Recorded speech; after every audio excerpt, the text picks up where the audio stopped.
All right, guys, we're here with the podcast by Devenee episode today.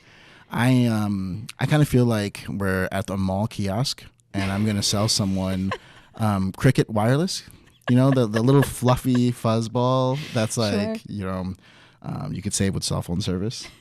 I always feel that way when I have these branded polos on. Yeah, absolutely. It's nice. It's bright. They can pick you out from anywhere. So why did we choose lime green for the About Time polos? Well, that was the color that was available, There were no other colors available. I think, it stands out, right? The brand stands out. And the logo has such bright colors to begin with. We did a little bit of a reversal, but, that's we want to be unique. We want to be different. So where do people find About Time staff wearing these polos? Typically all around the country, usually when we're in some of our vendor partners, and it could be GNCs, it could have been Vitamin Shop in the past, or, a variety of mom and pop nutrition stores, or some of our other larger vendor partners like Supplement World and whatnot, when we're doing our demos, right, our in-store demos. Okay. So let's talk about demos, because I know you've been on the road, and I've seen you posting pictures at all sorts of different stores, but I guess if we had to give you a little hashtag, I'd probably say you're like the demo queen, right? But Absolutely. For the rest of us at home that maybe don't have as much experience running demos, I think you should give some people some insight on like what to do. Sure. Right. So, a craziest question, like what do you bring to a demo? Well, it all really depends. It depends on where you're going, what that vendor partner does sell of your products, and kind of who their demographic is. And a lot of times, it depends if it's going to be in-store or maybe at a local gym that's in the same venue as the store itself. It could be just a few doors down or whatnot. So it really depends on where the demo is being held. So there's different types of demos. Yeah, absolutely. Okay. So, and then, and sometimes they have like these once a year, twice a year big party bashes out in their parking lots, or they rent a huge parking lot. And that's another story, right? So that's a little bit more like almost like an expo kind of setup. So, a typical demo, if you're doing one in store, something similar to a GNC or a nutrition store of that nature, demos usually run anywhere between 2 and 4 hours. Okay. And sometimes we split them up during the day. We might do 2 hours during like the lunch period, and then 2 hours in the evening from 5 to 7 or 6 to 8, trying to get that after work crowd. Who determines the time? Typically, I do. I talk with the store manager or the owner and kind of get a feel for when their customer base is coming in. A lot of stores, it's the same. It's you've got a huge lunch crowd because they're all running out on their lunch break, or you've got a huge after dinner crowd because they're coming in after they go to the gym or when work is done after the day. That kind of makes sense. Yeah, absolutely. So, and then a lot of times it's on the weekends. That's when they do their big events. The GNCs will do their super sales. Or they'll have the in-stores will have larger events where they have multiple vendor partners there displaying demos of their products. So, What about if you're at a grocery store? Same time frames? Grocery stores are a little bit different, right? So moms tend to shop, anywhere from 10 to 12, and they're getting all their errands done and, those types of things. And then they're really big from like 4 to 7 in the stores. So it's people who are trying to go in and buy dinner and to go home and cook dinner. And then slightly after, it just depends on that workflow. Again, if work is over with or who that shopper is. This explains so much. Because when I go shop, it's like 3 or 4 o'clock in the afternoon, and all the sample stations are gone, and I'm like, what the hell, right? I want my free samples. Absolutely. So so it just depends. But so typically when you go to like a nutrition store, right? So you're going to do a table setup. You're going to do something a little bit smaller. The demo individual who you send there fits the demographic of who that store reaches the most to. So if it's really heavy in sports nutrition, you probably want to send one of your athletes, right? They're fit. They're in the same type of physical shape as most of their higher demographic. They understand the talk and they walk the walk. So when people come in and they start asking questions, really true specific questions, that individual is better able to answer those questions, direct them to the correct product, and explain to them why our products might fit that particular reason. So I remember my first demo planning experience, and I asked a question that everyone looked at me like I was crazy. I was like, do we need to have Okay, so let me explain. So, when you walk into a store and you're being recorded, there'll be like a warning that says, you are on camera, Yes. or like we're surveilling, I don't know, some nonsense. Must like, be all those things, places right? in New Jersey. Yeah. Because, Pittsburgh, they don't even bother putting up signs. But I was asking, like, do we need to put up something saying, like, not a licensed nutritionist or not a licensed dietitian or not a NASM certified trainer giving the advice? Everyone looked at me like I was crazy because I guess people don't expect the person to be a nutritionist or like a certified person. Right, right, and they understand that they're there selling products. The problem is most companies will send a person and maybe not the right person for that demographic. You really, truly want to send someone who understands your product and has education on your product, not this is watermelon lime and this is pink lemonade. They need to understand the ingredients. They need to be able to converse with the clientele and properly educate them on why those products will work for their specific reason. The one thing is when customers do come in the store, a lot of them have health-related issues or they're on different kind of medications, and you need to be careful sometimes. So supplements do react with certain medications and certain conditions, and you want to make sure that that person doesn't steer someone in the wrong direction, because it's happened. I've heard of many things out there, or customers will call and explain to me of instances that have happened to them within stores. And, with our products, they're so natural that our biggest question is, can I take this when I'm pregnant? So, I mean, Yeah. but no, I don't think they expect us to be a nutritionist, a dietitian, a doctor, or any of that. But your person should understand the ingredients and how they react and what they're there for. Like, what is their use in that product? Okay, now let's talk about Devenee's dream demo setup.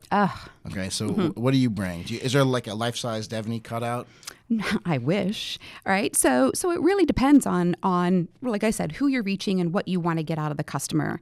So going into a store like a GNC or any kind of mom and pop nutrition store, so say it's more of a sports nutrition demographic, I would definitely, if it's not me, if I send one of my athletes, they're in specific wear. They're either in a t-shirt with a branded t-shirt, or the guys are in tanks, or the girls might wear the branded sports bras and the capri tights, or whatever, like an athletic outfit. The table is filled with the single item that we're promoting that day. There's usually sell sheets that explain what the product is, has the nutrition facts, all of the ingredients, all of the call out points of why it's there. There's usually a discount card for the store that it's there. So if the store is giving 10% off or 15% off, or buy this product and get this shaker cup free, those are on the tables, or the shaker cups are on the tables that you can hand out. We have additional samples, and we maybe bring an additional sample of another product just to kind of talk them into something else that the store wants to push, or if that store has an item that's not selling as well, right, to get that awareness. And any kind of like pull-up banner or cutout or anything that really has those call-outs to intrigue someone. So say you're coming in for you want to lose 5 pounds, or you want to lose 10 pounds, and we're promoting. In a GNC, we're promoting the Mach 1 fat burner. Maybe that pull-up banner is want to lose 5 pounds or looking for weight loss, and it has that big call out on top and stop and see me. And so someone like me, or if I had a dedicated athlete who did this in a specific area, you would maybe want to have an image of them on there, and they're all buff and whatnot, and it has those call outs, like what people are looking for, the questions that there's always running in through their heads of, how do I lose this 5 pounds? Why am I always so bloated? Why am I in lack of energy? And what can I do, or what can I take that kind of takes care of all of these things and gets me out of the rut that I'm in? Or I gained 10 pounds over winter and it's my normal thing, but how do I get it off now? I'm getting older and I just don't have the oomph to do it like I used to, and that happens. So okay, so what's a good demo when it comes to the number of people you saw versus a bad demo? Really all depends on the store traffic too, right? So some items are going to always go a lot better, right, than others. So for the About Time brand, for example, when we do pancakes, the aroma, Yum. right? Right. The aroma from us cooking them, because we physically cook them in store on a griddle. The aroma calls in everybody. It doesn't matter if they like supplements. It doesn't matter what it is. Who doesn't love pancakes? Right? They all come to the table. They try it. They love it. They buy it. And it just, you end up getting more customers than you even thought of, and from all variety of ages as well. So you've got little kids trying them, your grandparents are walking over and whatnot. Now, if you're doing something like a BCAA shake, most people will just kind of go past the table because they're so used to doing protein shakes, or they're so used to just seeing colored liquids on a table, and it's not exciting. So you need to make that exciting. So when we go into stores, we physically bring a blender. Like, we make smoothies when we go into a store. We're not taking water and mixing it with protein and saying, hey, come try our protein shake. We've all been to expos. Right. What do you say after the first 35 or 40 minutes? I've had enough protein for today, or I'm so sick, I don't want to drink one more thing. And so you do got to make them taste delicious. We normally will do a frozen blueberry with a cashew milk and our vegan or our whey isolate, and just make a one ingredient, super simple shake. It's frozen, it's thick, it's like drinking a milkshake. I mean, who doesn't love that? You got to give the customer an experience. So make it memorable. So what do you do on a marketing perspective, pre-demo, during the demo, and after the demo? Sure. So social media posts, always kind of alerting people to where we're going. We send those images or those stories or videos to the store manager as well. Them and their staff promote it as well. So it needs to be like, hey, About Time's coming to our store, on this day, be here for these free samples and free giveaways. And we're giving, we try to make it exciting by giving away a basket or giving away an outfit or giving something away. Come and enter and buy something in the store and you're automatically entered. So during that day, it's always live shots, it's live videos. Come down and see us. I'm over here. Guess who just walked in the door? And maybe someone who's popular or anything. It doesn't really matter who it is. Like, maybe they're just a great looking person. Ankur Garg walks in. Right, Ankur Garg walks in, and the Ankur, the ambassador guy of the year, just walked in, and you've got to make it fun and exciting. I think anymore, people, you don't want to be the same. You need to make yourself stand out. And if you're sending someone who's afraid of a camera or afraid of a video or doesn't like to take pictures, that's not the person you want to send to work with people and to be the face of your company. Okay, so I'm going to ask you a controversial question. Sure. That I guess a lot of brands that are out here might not know what to do, right? So you're trying to impress your retail partner, right? And you're trying to show them that you're going to bring in foot traffic. Do you fake it, right? Do you get 10 friends to come by to the store and interact with you? Do you fake a celebrity influencer walking into the demo for that quick moment in the stories? Do I take a cardboard cutout of someone and put it in the window and be like, look who's here? I mean, I'm not going to lie to you. I know I could probably name at least a dozen brands right now that fake their demos. That's horrible. Right? Right. So you're asking me this, and this is something that has never even went through my mind in 11 years. Not even a thought process. You either need to know your brand and stay true to your brand. If you've got to fake it, then you're not doing something right. Like, you don't believe in yourself, or you don't believe in your brand, or your products don't work, or they're not unique. There's not something special about you, and you're trying to dupe customers by faking it.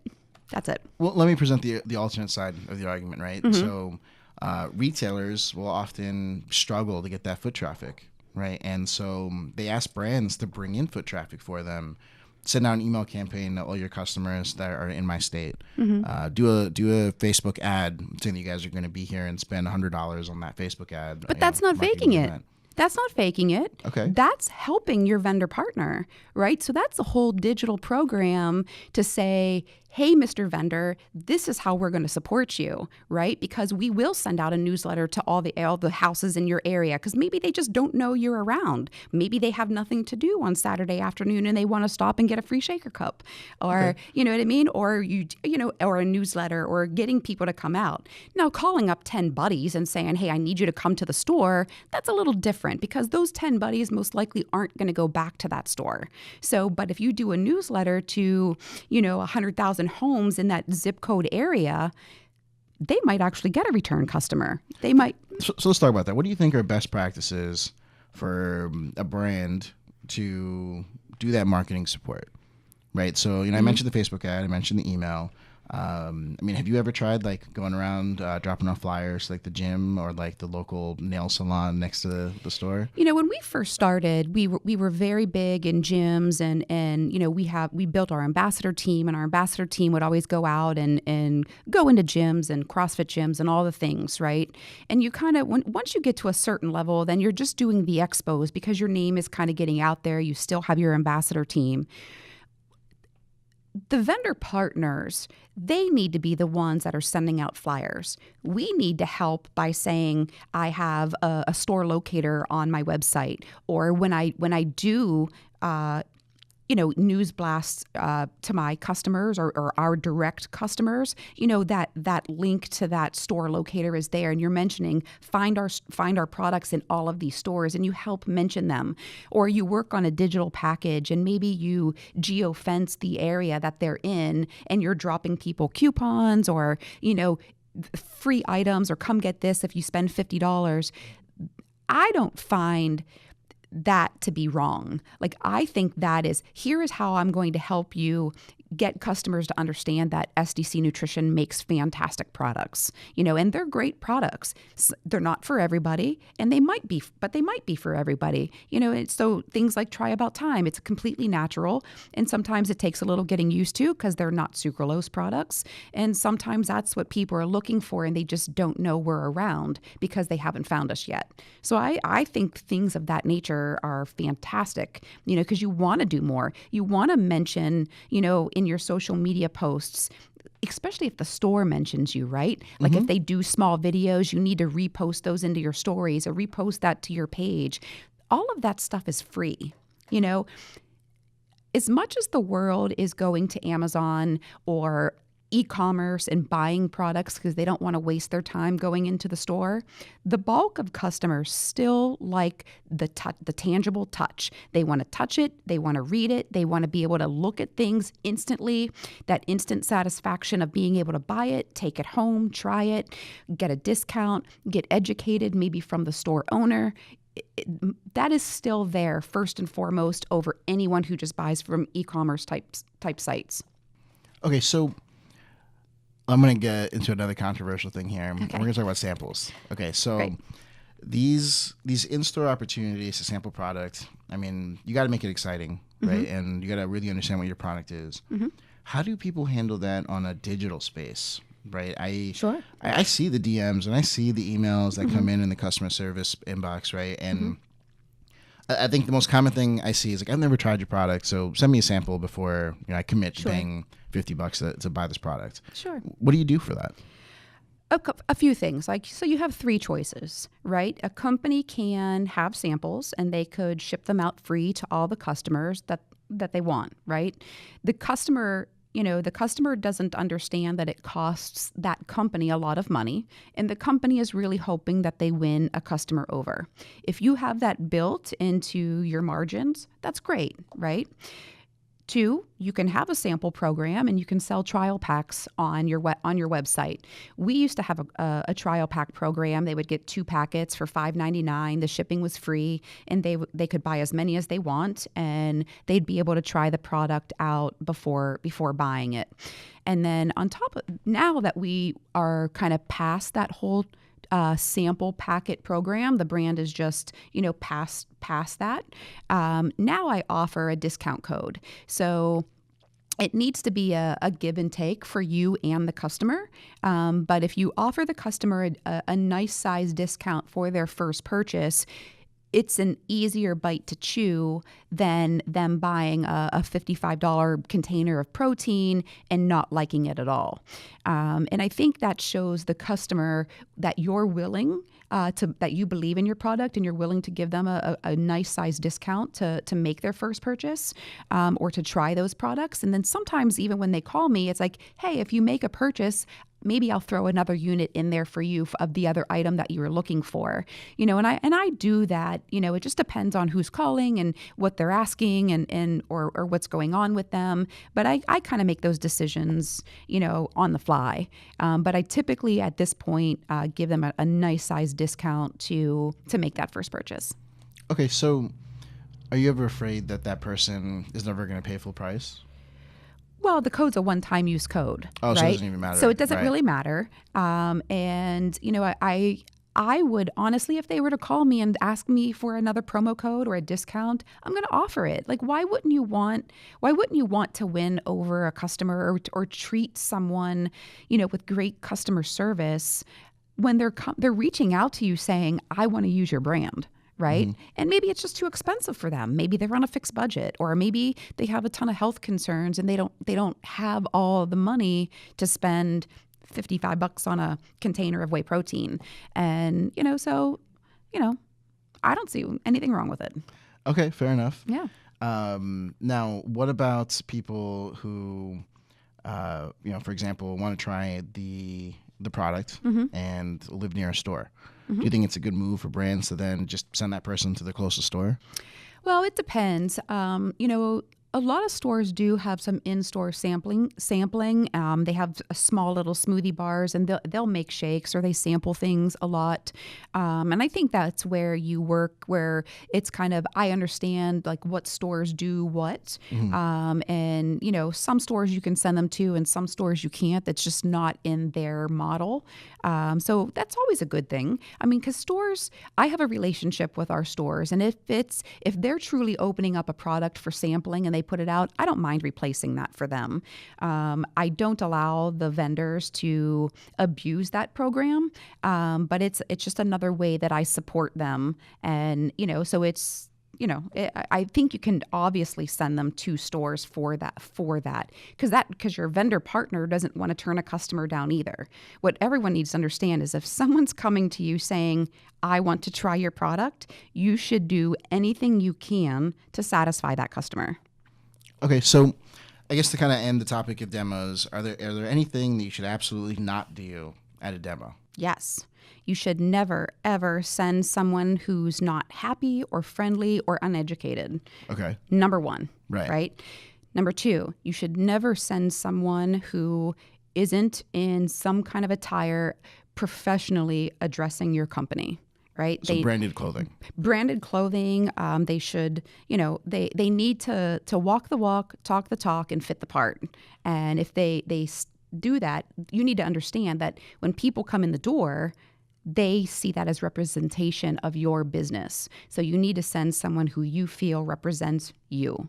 And, and you never want someone there who's, I guess, their loyalty isn't with your brand. If they're there, they're going to start soliciting other products or sway them away from what their job is for the day. You really don't want to send an individual like that. Yeah, so I mean, it sounds like picking the right demo rep is like a big part of the whole experience. It absolutely is. I mean, I can't stress on how that person is 100% representation of your business. So how do you find someone let's say you find a new retail partner, mm-hmm. and that partner is located in Nebraska, mm-hmm. and I know we don't necessarily have an athlete in Nebraska, so how do we find a good demo rep? I mean, do you book a flight and go yourself? Sometimes, sometimes it just depends. So, when you have a vendor partner, a lot of times those stores have been around, or athletes or local gym people come in a lot, and that's their customers, and they talk to them. And sometimes they have people who, say, hey, if there's ever brands that you want me to promote, or maybe they go in and they buy About Time all the time, and they're like, I love this brand. And I'm talking to Joe from Nebraska, and he's like, Devenee, this lady Sarah comes in all the time. She's jacked. She loves your brand. She's all natural. Like, she would be so great to do demos in my store. And so I meet people that way through our vendor partners. Sometimes, we put out social media posts and it's kind of like, hey, if you're in these zip codes, give me a holler if you're interested. And, we reach people via social media. Our ambassadors, a lot of them are coaches and a lot of them are trainers, and they do a lot of online stuff. So they have clients all over the country. And so they sometimes will refer people to us, or just in general, people reach out to us. I mean, almost every day, so a lot of ways where people can reach out, find some good people. And, my biggest thing is you need to interview them like multiple times, and you need to send them some products, and you need to do some training over the phone and have, pretend like you're a customer. Sweet. Well, I mean, I think that wraps up today's episode. Yeah. I know for the next episode, we have a special guest that's going to be coming. We made an arrangement with Bessie, and we're gonna be asking Bessie some very interesting questions about I don't even know what gender Bessie is, but his or her diet, things they'd like to do on the weekends, all the things that these millennials really care about. So, looking forward to that. But thanks for everyone for tuning in, and we'll catch you guys next week. All right, we'll see you then. All right, take care, guys. Bye.